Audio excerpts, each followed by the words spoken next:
आज civil society of Agra ने hotel as royal hotel Sikandra में पावर पॉइंट प्रेजेंटेशन कर यथास्थिति से अवगत कराया।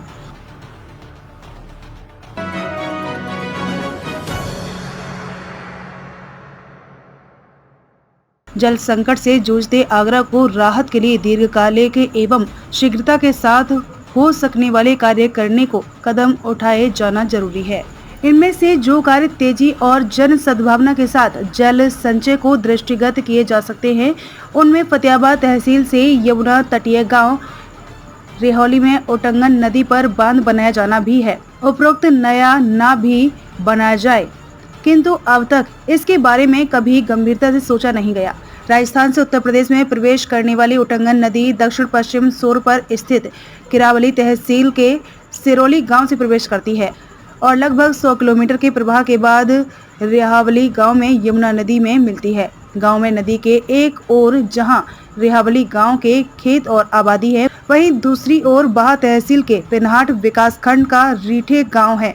रेहावली को री से जोड़ने के लिए नदी पर एक चेक डैम नुमा पुल बना हुआ है, किंतु इसका मुख्य मकसद और किसानों को आवागमन सुविधा सुलभ कर पाना मात्र है। यमुना में सामान्य जल स्तर जैसे ही बढ़ना शुरू होता है, यह मार्ग बंद हो जाता है। पानी को जलाशय के रूप में संग्रहित करके रखने का तो नदी नहीं बनाई गई, इस संरचना का मकसद ही नहीं था। जब सोमवार को सिविल सोसाइटी ऑफ आगरा की टीम ने यहाँ की स्थिति का आकलन किया तो यह संरचना 20 फुट तक पानी में डूबी हुई थी।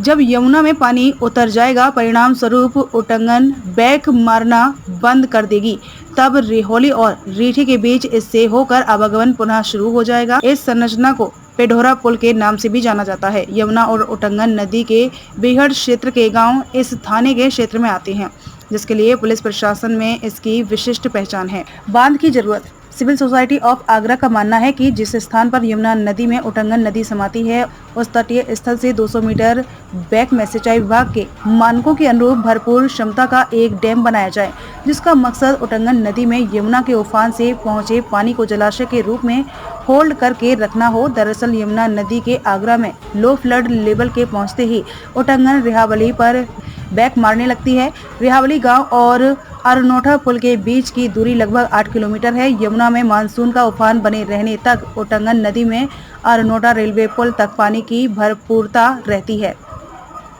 अधिकांश स्थानों पर बेहड़ी यह पानी भर जाता है। जैसे ही यमुना नदी में पानी कम होना शुरू होता है, ओटंगन उतर जाती है। विपुल जल राशि को रोका जाए।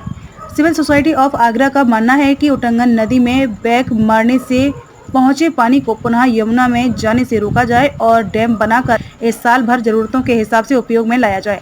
8 किलोमीटर लंबाई वाला ओटंगन जलाशय फतेहाबाद तहसील के कई गांवों व पिनहाट के बहुत से गांव के लिए मीठे पानी के जल स्रोत के रूप में उपयोगी साबित होगा।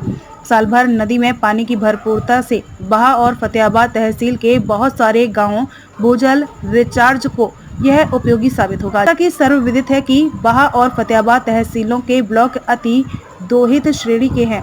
फलस्वरूप साल भर जल संचय वाला ओटंगन नदी जलाशय उपरोक्त को दृष्टिगत भी उपयोगी है। वैसे पार्वती नदी धौलपुर के आंगाई डैम की तर्ज पर इस जलाशय के पानी के अन्य उपयोग भी तय किए जा सकते हैं।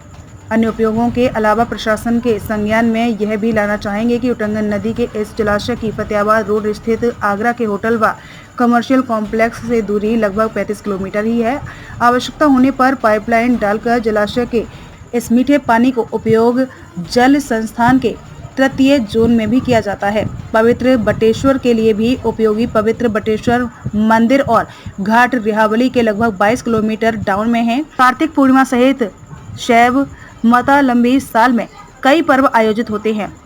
इन सभी अवसरों पर यमुना स्नान की परंपरा है। सामान्यतः घाटों पर यमुना जल अत्यंत कम और प्रदूषण की भरपूरता वाला होता है।